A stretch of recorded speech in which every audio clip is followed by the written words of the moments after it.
Well, many events have been canceled, postponed, or gone virtual because of the pandemic. One of these events is the Jehovah's Witnesses Global Convention. It's happening right here in Toledo, usually.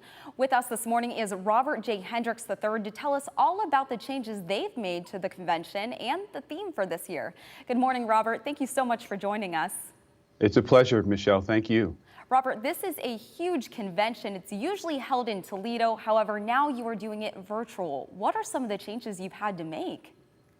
Well, in mid-March, we shut down all of our public meetings across the United States. That's 13,000 congregations. And each of the congregations have been having meetings twice a week virtually. We also shut down our public ministry at that time as well. So we're not knocking on doors. You don't see us on street corners anymore. This is a dramatic paradigm shift for Jehovah's Witnesses because really these defined who we are. We enjoy our ministry. We love getting together.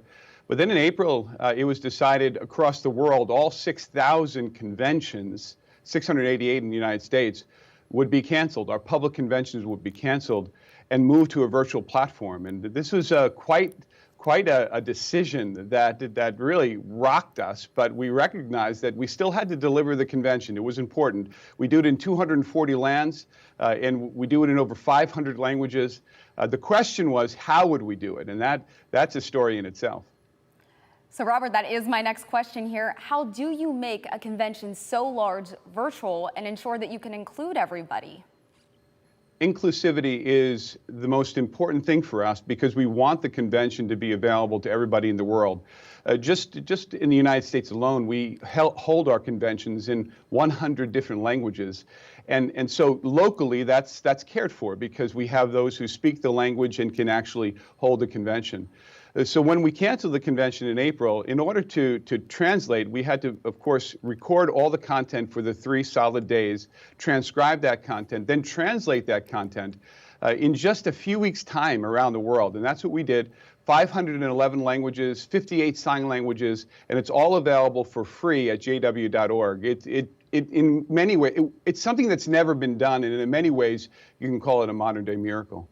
Wow, 511 languages. Yeah. Wow, that is a lot. But you're very big on connection. You want to ensure that everybody is connected through this. How do you contact some of your members who might not know how to start the convention virtually, not sure how they can get involved?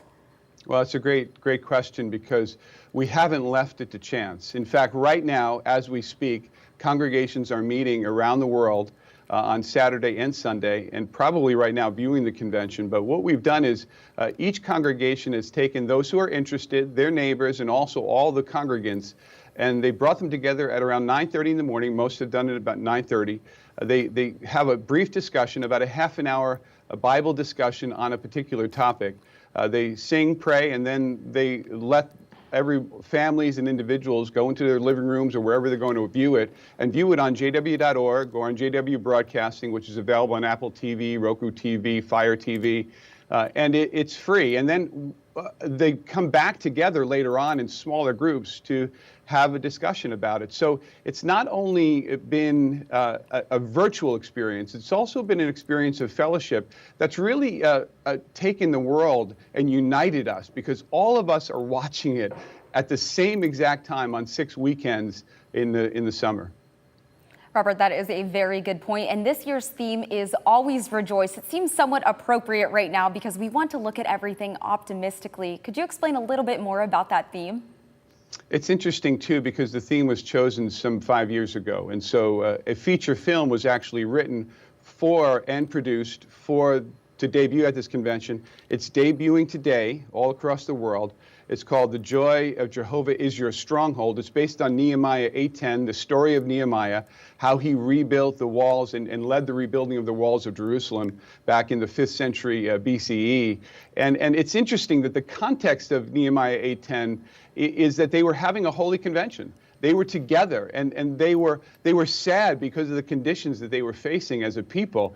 And so Nehemiah said to them, let the joy of Jehovah be your stronghold, meaning you can find joy even when things around you are crumbling. And that's really the whole purpose of this convention, to help folks understand that joy doesn't really depend on external circumstances. It doesn't depend on jobs and economy.